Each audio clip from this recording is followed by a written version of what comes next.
Hello दोस्तों, आप सब कैसे हो। आई होप आप अच्छे होंगे। मेरे चैनल पर आपका स्वागत है। आज मैं आपको गरुड़ पुराण का अध्याय नंबर 1 बताने जा रही हूँ, जो आपको बहुत ही नॉलेज देगा और आपको अपने जीवन जीने में बहुत ही हेल्प करेगा। तो प्लीज़ वीडियो को पूरा देखें और देखने से पहले चैनल को सब्सक्राइब ज़रूर करें।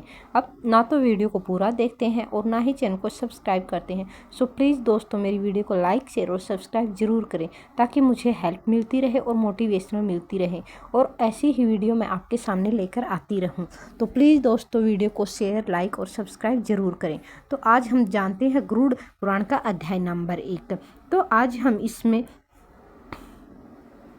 जानते हैं कि धर्म ही जिसका सुदृढ़ मूल है, वेद जिसका सकंद तना है, पुराण रूपी शाखाओं में जो समृद्ध है, यज्ञ जिसका पुष्प है और मोक्ष जिसका फल है, ऐसे भगवान मधुसूदन रूपी पादप जैसे वृक्ष सबको आश्रय देता है, वैसे ही भगवान भी अपने चरण विंद में आश्रय देकर सबकी रक्षा करता है।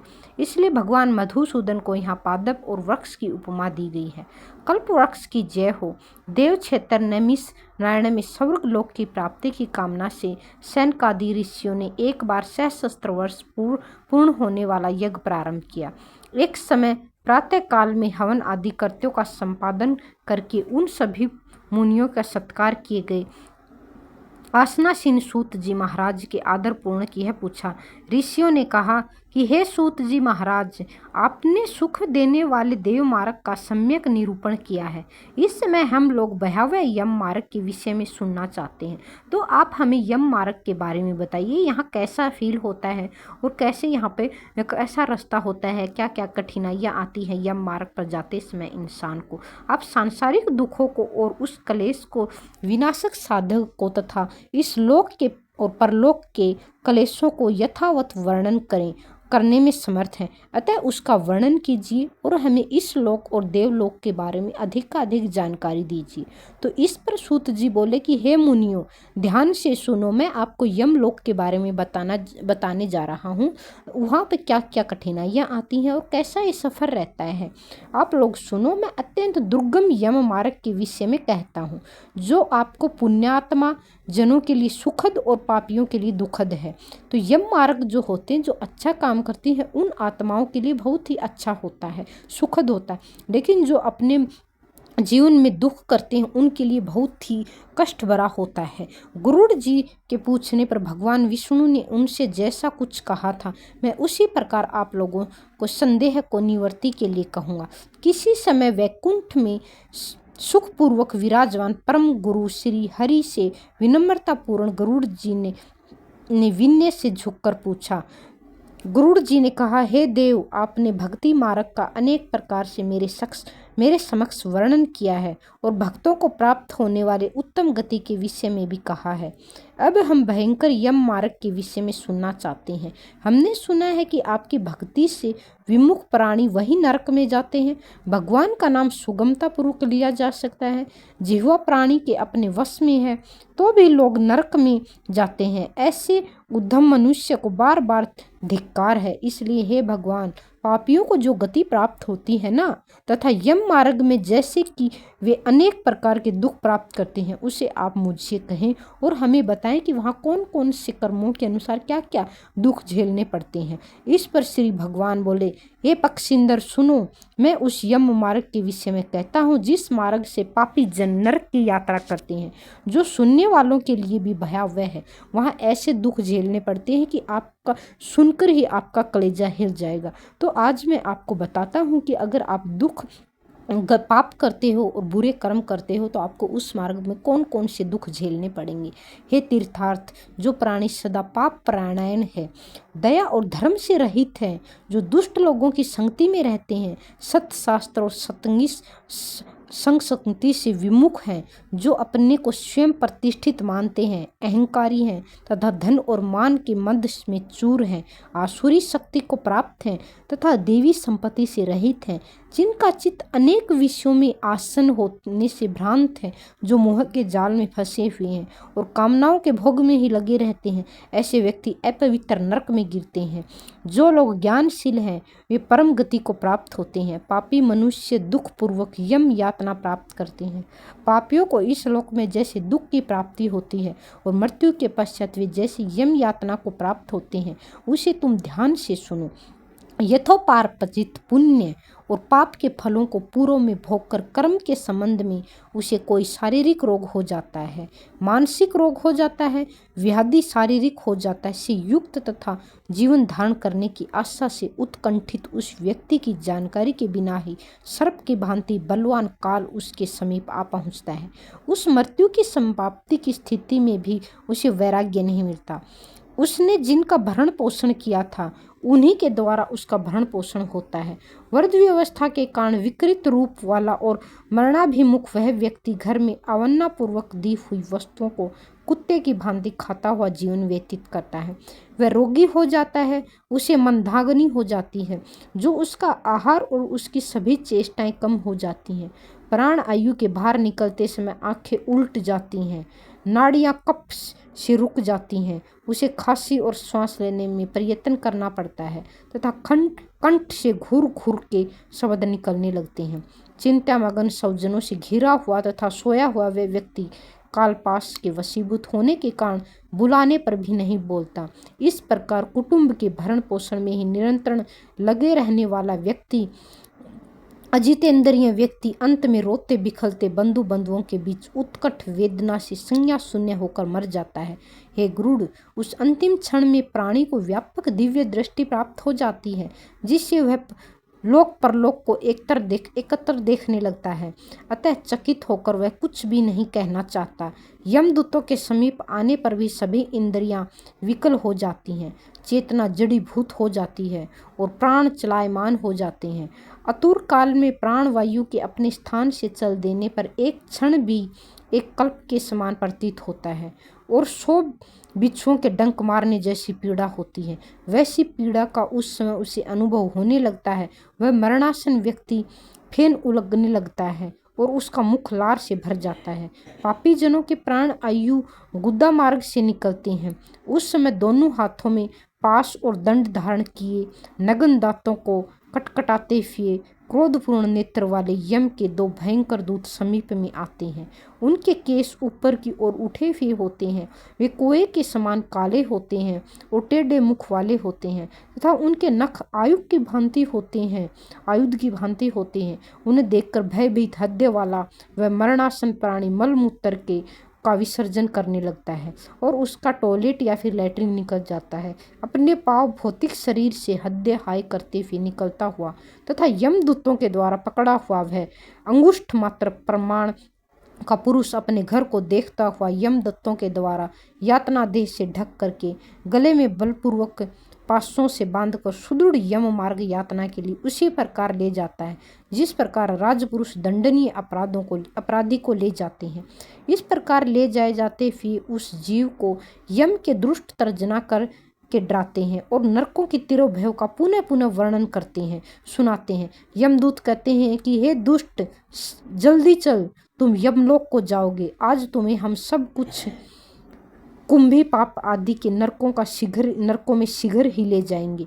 इस प्रकार यमदूतों की वाणी और बंधु बांधवों का रुदन सुनता हुआ वह जीव जोर से हाहाकार करके रोने लगता है और यमदूतों के द्वारा प्रताड़ित किया जाता है। यमदूतों की तर्जनाओं से उसका हृदय विदीर्ण हो जाता है, वह कांपने लगता है, डर जाता है भयंकर, और उसको भयंकर दर्द होता है। रास्ते में कुत्ते उसको काटते हैं। अपने पापों को याद करता हुआ पीड़ित जीव यम मार्ग में चलता है। भूख और प्यास से पीड़ित होकर सूर्य, दावाग्नि एवं वायु के झोंके से संतृप्त होते हुए और यमदूतों के द्वारा पीठ पर कोड़े से पीटे जाते हुए उस जीव को तपी हुई बालुका से पूर्ण और विश्राम रहित और जल रहित मार्ग पर असमर्थ होते हुए बड़ी कठिनाई से चलना पड़ता है। थककर जगह जगह वह गिरता है और बेहोश होता हुआ वह पुनः उठकर पापी जनों की भांति अंधकारपूर्ण यमलोक में ले जाया जाता है। 2 अथवा 3 मुहूर्त में वह मनुष्य वहां पहुंचाया जाता है और यमदूत उसे घोर नरक यातनाओं को दिखाते हैं। मुहूर्त मात्र में यम को और नरक की यातनाओं के भय को देखकर वह व्यक्ति यम की आज्ञा से आकाश मार्ग से यमदूतों के साथ दोबारा इस लोक मनुष्य लोक में चला आता है और मनुष्य लोक में आकर आबादी वासना से बुध वह जीव देह में प्रविष्ट होने की इच्छा रखता है, किंतु यमदूतों द्वारा पकड़कर पास में बांध दिए जाने से भूख और प्यास से अत्यंत पीड़ित होकर रोता है। हे ताक्षय, वह पातकी प्राणी पुत्रों से दिए हुए पिंड और आतुर काल में दिए हुए दान को प्राप्त करता है, तो भी उस नास्तिक को तृप्ति नहीं मिलती, शांति नहीं मिलती, उसको मोक्ष नहीं मिलता।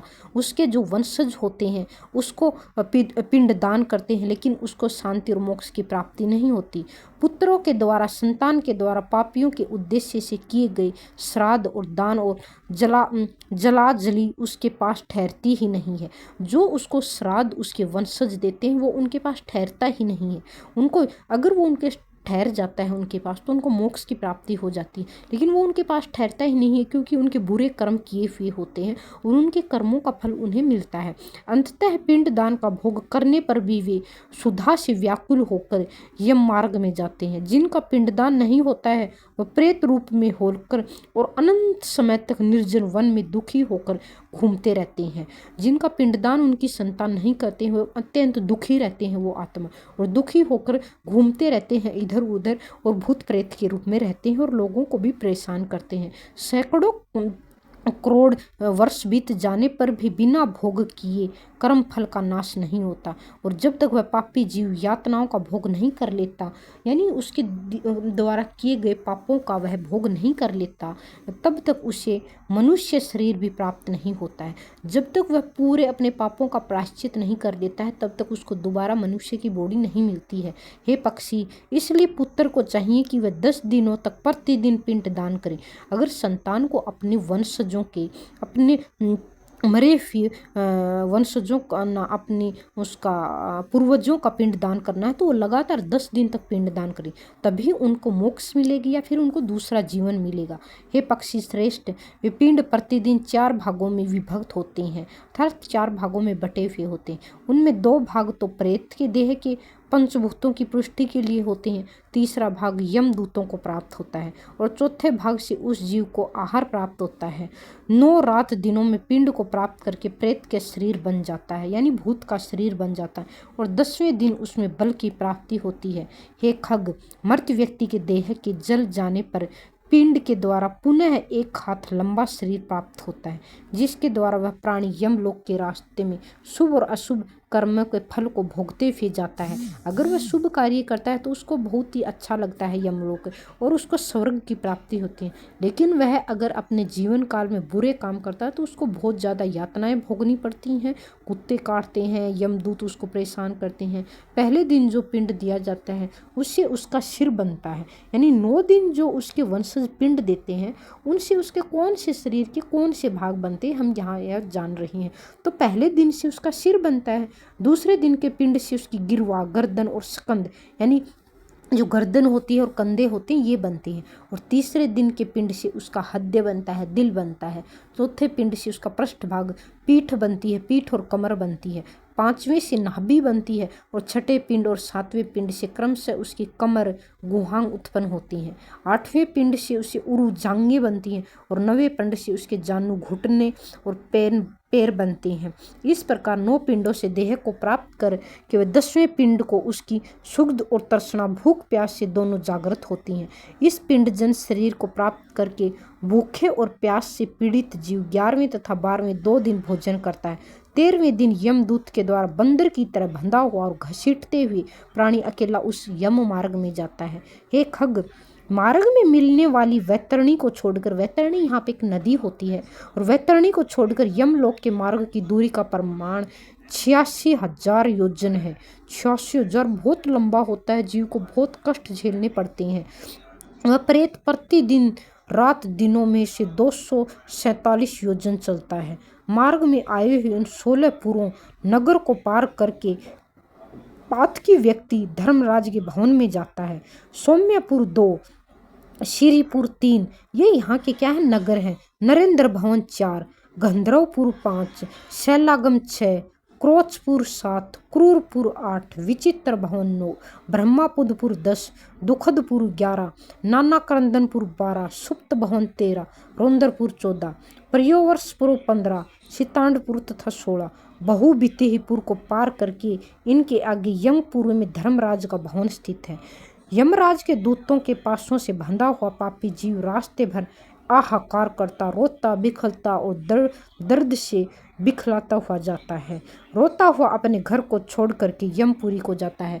वहाँ उसे यमराज को अपने द्वारा किए हुए पापों का और अपने द्वारा किए हुए बुरे कर्मों का जवाब देना पड़ता है। उसे वहाँ पे घसीटते हुए ले जाया जाता है और उससे पूछा जाता है कि इनका प्रायश्चित तुम कैसे करोगे। जब तक उसके पापों का प्रायश्चित नहीं होता है उसको मुक्ति नहीं मिलती है, ना ही उसको दूसरा जीवन मिलता है। इसलिए अगर आप अपने जीवन को सुधारना चाहते हैं, अगले जन्म को सुधारना चाहते हैं और आप चाहते हो कि आपकी मृत्यु एक सुख शांतिपूर्वक तरीके से हो, तो प्लीज़ अपने जीवन में अच्छे कर्म करें, किसी का दिल ना दुखाएं और बहुत ही सोच समझ कर अपनी वाणी और अपने कर्मों का अपन यूज करें। सो प्लीज़ दोस्तों, अगर आपको मेरी वीडियो पसंद आई हो तो लाइक, शेयर और सब्सक्राइब करना ना भूलें। दोस्तों, वीडियो बनाने में बहुत मेहनत लगती है, सो प्लीज़ चैनल को सब्सक्राइब करें और मुझे मोटिवेट करें ताकि मैं आपके सामने ऐसे ही धर्म कर्म से रिलेटिव वीडियो लेके आती रहूं। तो दोस्तों चलती हूँ, मिलते हैं एक अगली वीडियो के साथ। जब तक मेरे चैनल को लाइक, शेयर और सब्सक्राइब जरूर करें और कमेंट करके बताएं कि आपको मेरी वीडियो कैसी लगी। जय हिंद दोस्तों, राधे राधे। अपने स्वास्थ्य का ख्याल रखें। गर्मियाँ बहुत हो रही हैं इसलिए पानी ज़्यादा से ज़्यादा पिएं।